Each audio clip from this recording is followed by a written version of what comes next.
हमारे डूंगरपुर से तो साथी आए ही हैं, उदयपुर से भी साथी आए हैं, सिरोही से भी साथी आए हैं, पाली, जालौर, जोधपुर और बाड़मेर के साथी तो हैं ही सही। हमारे निकट धानेरा से भी कुछ साथी यहाँ पर आए हैं, गुजरात से।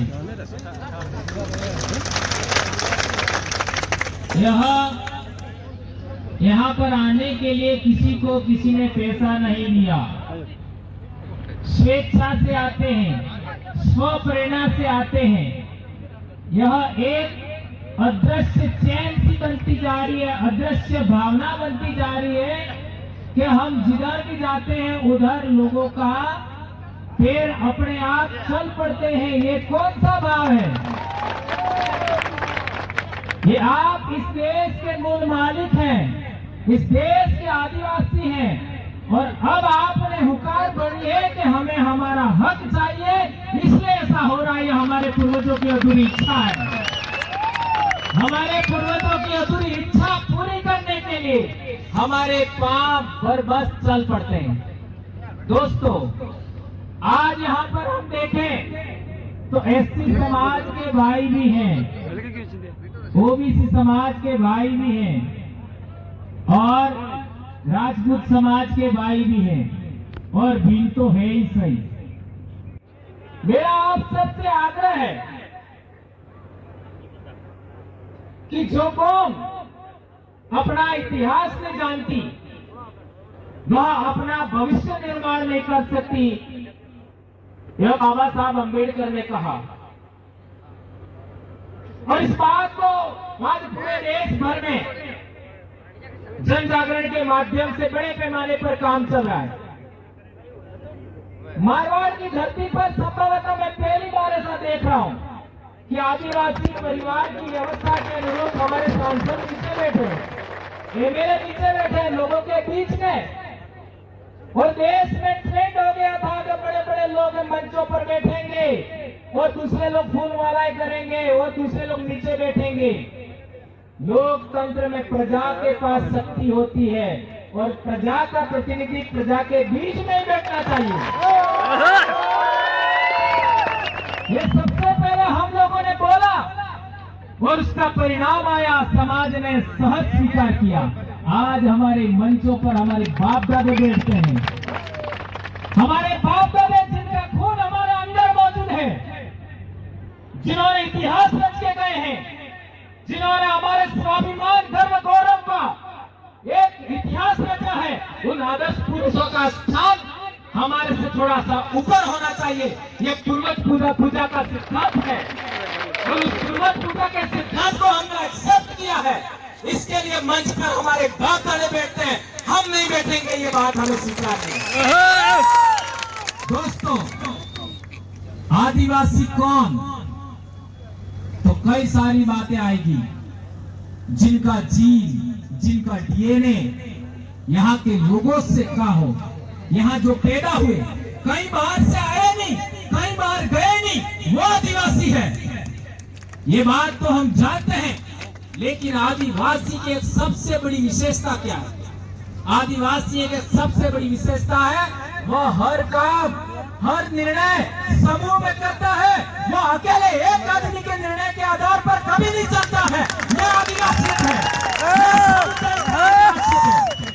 और एक दूसरी बात, आदिवासी अपने पास जमीन भी होती है और किसी के पास जमीन नहीं है, कोई संकटग्रस्त है, उस समाज को भी अपने पास रखता है और अपने हिस्सा देता है और अपने बराबरी के आधार पर उसका मान सम्मान बढ़ाता है। उसको कहते हैं आदिवासियत।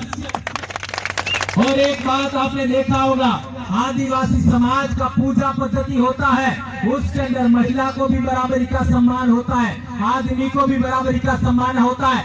आदिवासियों में कोई बड़ा नहीं होता, कोई ऊंचा नहीं होता, कोई छोटा नहीं होता। ये आदिवासियत में ऊंच नीच, जाति व्यवस्था, वर्ण व्यवस्था नहीं होती है। मैं एक शिक्षक हूं और आप लोगों ने देखा होगा 8वीं क्लास के अंदर आज का सामाजिक ज्ञान पढ़ लीजिए, उसमें आदिवासी का पाठ है। उसके अंदर क्या लिखा है? आदिवासी वे लोग हैं जो राजाओं के शासन में नहीं आते हैं, आदिवासियों का धर्म हिंदू, इस्लाम, ईसाई सबसे अलग है। ये तो किसने फिक्र कर रहे हो आप लोग? हमें किसी का झोला उठाने की जरूरत नहीं है, किसी की चादर बिछाने की जरूरत नहीं है। हम इस देश के मालिक हैं, हम इमिग्रेंट्स पीपल नहीं है, हम इंडिजिनस पीपल है। हमें मालिक की तरह सोचना होगा, हमें राजा की तरह सोचना होगा, हमें मजदूर की तरह नहीं सोचना है। ये बात याद रखिए दोस्तों। एक बात, भील समाज समस्याग्रस्त है, ये तो हम जानते हैं। मेघवाल समाज समस्याग्रस्त है या नहीं है? है या नहीं है? है। जाट समाज समस्याग्रस्त है या नहीं है? है। न्यूनाधिक तो होगा। यस। और राजपूत समाज समस्याग्रस्त है या नहीं है? बिल्कुल नहीं है। चलो आपने ऐसा कहा, उसको मैं मान लेता हूं। एक पॉइंट के लिए सिंगल, भील समाज व्यापार कर पाता है कि नहीं कर पाता है? नहीं कर पाता नहीं। और राजपूत समाज व्यापार कर पाता है या नहीं कर पाता है? क्यों नहीं कर पाता है? ये सिमिलरिटी क्यों है?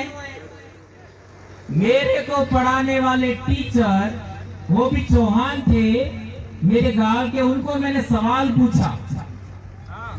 क्या सवाल पूछा? वो भी जिंदा है।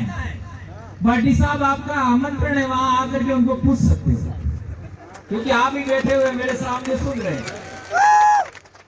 वो मेरे स्कूल में आए, यार भंवरजीत, आप लोग आदिवासी के बारे में बहुत बोलते हैं, तू तो मेरा बच्चा है यार, मैंने पढ़ाया तेरे को। तो मैंने सर से सवाल किया, दो सवाल दूसरे हैं लेकिन वो नहीं बताऊंगा मैं, जल्दबाजी होगा। एक सवाल जो मैंने उनको पूछा, वही पूछा कि हमारा समाज व्यापार नहीं कर पाता है और आपका समाज भी व्यापार क्यों नहीं कर पाता है, उसका जवाब दीजिए। मैं स्टूडेंट था, वो शिष्य, वो गुरु थे। उन्होंने काफी सोचा समझा और उन्होंने क्या कहा वो भी अभी मैं नहीं बताऊंगा, है ना। लेकिन एक बात आपके सामने फिर रख के जा रहा हूं कि 6वीं शताब्दी में हमारा क्या सह संबंध है, ये देखिए। फिर हम लोगों को बात करनी चाहिए। बेशक मारवाड़ की धरती पर इंद्र मेघवाल की बात आई है और वो शायद जितेंद्र जी मेघवाल की बात आई है, कार्तिक भील की बात आई है, हमारे उदयपुर में पूजा भील की बात आई है, हम बेशक जानते हैं। लेकिन हम लोगों को समस्या को समझना है। मैं इतिहास का स्टूडेंट हूं और मेरी जिंदगी मैंने इतिहास के पीछे लगाई है, तो मैं कहना चाहता हूं इतिहास समझिए। और इतिहास के आधार पर मैं ये भी स्वीकारता हूं, मानता हूं कि राजपूत समाज भी समस्याग्रस्त है। भले आप लोग समझ लीजिए, कोई दिक्कत नहीं है। यदि राजपूत समाज समस्याग्रस्त नहीं होता तो गुजरात में शेखावती का पगड़ी क्यों उछाला?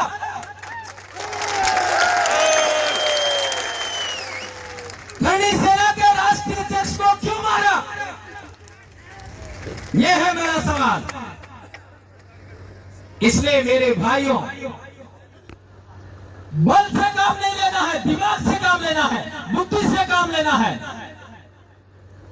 हमारी सोच विज्ञान सम्मत होनी चाहिए, हमारी सोच लोकतंत्र सम्मत होनी चाहिए, हमारी सोच संविधान सम्मत होनी चाहिए और हमारी सोच प्रकृति सम्मत होनी चाहिए, हमारी सोच मानवतावादी भी होनी चाहिए। उसको ध्यान में रखते हुए, इतिहास को ध्यान में रखते हुए मैं पूरा कहना चाहता हूं कि जब अरबों का आक्रमण हुआ था तो भीलों ने उस समय नाग भट्ट प्रथम को भी साथ दिया था। राइट? गलत है क्या? राइट है? कुछ तो कारण होगा। इसके बाद मारवाड़ पर शेरशाह सूरी का आक्रमण हुआ 1544 में। तब हमारे आदिवासियों ने सुमेलगिरी के युद्ध में इनका साथ दिया, राठौड़ का। कुछ तो कारण होगा। हल्दी घाटी से जाहिर है हमारे भील नहीं होते तो मेवाड़ का आज आप लोग क्या इतिहास पढ़ते आप सब जानते हैं। और हमारे सामने राणा पूजा भील का ऑलरेडी लगा हुआ है फोटो। गुजरात की बात करो, मनराज जी है ना? हाँ, मनराज जी शायद। उनका पिताजी का मृत्यु के बाद भीलों के बीच में लालन पालन होता है। और इसके बाद आपका ये पाटन, वहां का राज सिंहासन, वहां का राज स्थापित करने में योगदान है। उसके बाद सोमनाथ का लड़ाई में हमीर गोहिल को किसने साथ दिया था? वेगड़ा भील ने। वेगड़ा भील की सेना पहले मरी, इसके बाद हमीर मारा।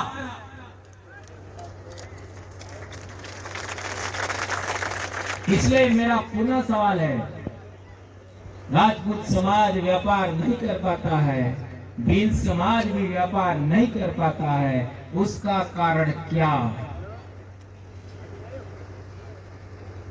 जब अरबों का आक्रमण हुआ हमारे इलाके में, तब चित्तौड़ पर मानमोरी का राज था और सिंध में भी मानमोरी के परिवार का ही राज था। और आज इस सिंध में 16 राजपूत है, वो कौन है? जांच करिएगा। आज के इतिहास पर नहीं, उस जमाने के पुरातात्विक अवशेष, उस समय के यात्रा विवरण का सहारा लेकर के आप जांच करिए। मैं आपको बहुत बड़ी समस्या के लिए ये उदाहरण दिया। वो समस्या क्या है? वो समस्या यह है कि हमारी आपसी गुत्थम गुत्था में एक दूसरे को पछाड़ने के चक्कर में हम राजा से रंग हो गए, राजा से रंग हो गए, राजा से प्रजा हो गए, और आज हम दूसरों की दरिया बिछाने का काम कर रहे हैं। इसलिए मेरा आप सबसे आग्रह है, हमारी समस्या क्या है? हमारी समस्या है, एक और बात मैं भूल गया था, खानवा का युद्ध हुआ। उस खानवा के युद्ध में भी हमारे भीलों ने साथ दिया था, राणा सांगा का। और एक बड़ी बात सोचिए, जिनके दिमाग में धर्म का क्या कहते हैं, हिलोरे मारती है भावनाएं। खानवा युद्ध हुआ बयाना के आसपास। उस युद्ध में सेनापति कौन था? जो अपने 12,000 सैनिकों के साथ में रणभूमि में खेत रहा, हकीम खां सूर। हल्दी घाटी के युद्ध में भी क्या नाम था?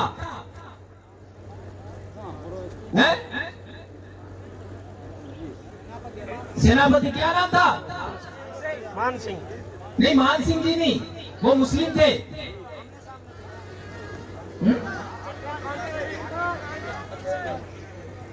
हकीम खां सूर उधर था खानवा में। हाँ, हसन खां मेवाती। यस यस, हसन खां मेवाती। हाँ पे नाम है, इसलिए वो डिस्टर्ब हो गया। हसन खां मेवाती खानवा में और हकीम खां सूर हल्दी घाटी युद्ध में। देखिए, इतिहास होता है। इतिहास पुरुष देश की माटी का होता है, देश का होता है, वो किसी समाज का नहीं होता। तो इन दो बड़े युद्धों में मुस्लिम समाज का योगदान है, आदिवासी समाज का योगदान है, राजपूत समाज का भी योगदान है। तो मेरा पहला सवाल था कि आदिवासी समाज समस्याग्रस्त है, सबको पता है। एससी समाज समस्याग्रस्त है, सबको पता है। ओबीसी समाज भी समस्याग्रस्त है। थोड़ा स्वीकार करेंगे, थोड़ा स्वीकार नहीं करेंगे, लेकिन है। यदि नहीं है तो मेरा सवाल है, ओबीसी समाज की 52% प्रजा है इस देश में, क्या 52% उनका नौकरियों में योगदान है? नहीं है। और यदि राजपूत समाज समस्याग्रस्त नहीं है तो शासन में उनकी जनसंख्या के अनुपात में हिस्सेदारी है? नहीं है। प्रशासन में हिस्सेदारी है? नहीं है। इसलिए मैं कहना चाहता हूं, समस्याग्रस्त लोगों को लोकतंत्र के रहते, संविधान के रहते साथ आना चाहिए। अपनी अंदरूनी बातें खत्म करके सामाजिक भाईचारा कायम करना चाहिए। और यदि सामाजिक भाईचारा कायम करेंगे हम लोग सभी समस्याग्रस्त समाज, तो हमारे इलाके को बदनाम कभी नहीं होने देंगे हम लोग कि हम आपस में लड़ने वाले लोग हैं, एक दूसरे का शोषण करने वाले लोग हैं, एक दूसरे को दबाने वाले लोग हैं। ये बात राजस्थान से सदा के लिए खत्म हो जाएगी। इसके बाद कार्तिक भील का कोई हत्या नहीं होगा, इंद्र मेघवाल की घटना नहीं होगी, जितेंद्र भील की घटना नहीं होगी, पूजा भील की घटना कभी नहीं होगी। इसलिए मैं कहना चाहता हूं, समस्या क्यों है ये पकड़िए, और समस्या है तो समस्या का कारण भी होगा, ये बात पकड़िए। समस्या है तो समस्या का कारण है। अब सवाल पैदा होता है कि समस्या का कारण क्या है। जब समस्या का कारण पता लगाओगे तो समस्या का समाधान होगा। अब मेरा सवाल है कि तुम लोगों को आज तक जमीन का पट्टा नहीं मिला, उस समस्या का कारण क्या है? तुम्हारे लोगों का आज तक जमीन राजस्थान टेनेंसी एक्ट में आप लोगों का प्रावधान होने के बावजूद आप लोगों की जमीन दूसरे लोगों ने छीन ली, या आपने धार्मिक क्रियाक्रम के माध्यम से आपकी जमीन बेच दी। कौन सा प्रावधान कहता है कि आदिवासी की जमीन दूसरे लोग खरीद सकते हैं? क्या है कोई प्रावधान? ऐसा कोई प्रावधान है क्या? आदिवासी की जमीन कोई खरीद सकता है? नहीं है प्रावधान। इसका मतलब इलीगल हुआ। हमारे इलाके में भी आदिवासियों की जमीन नहीं खरीदी जा सकती, इसके बावजूद लोग खरीद रहे हैं। तो समस्या का कारण यह है कि तुम्हारी आवाज राज में नहीं है। जो राजा होता है वो निर्णय लेने काबिल होता है। राजा होता है वो निर्णय लेता है। आपका समाज निर्णय नहीं ले पा रहा है, इसलिए समस्या है। क्या ये बात आप स्वीकार करते हैं? कौन कौन स्वीकार करते हैं? आप ऊंचा करो जरा। बहुत बड़ी बात। तो आपको निर्णय लेने लायक बनना है। तो पहला, यदि आप मानते हो तो मैं जो कह रहा हूं उसको आप समर्थन दे सकते हैं, नहीं भी दे सकते, आपको समझ में आए तो ही दे रहा हूं, ठीक है?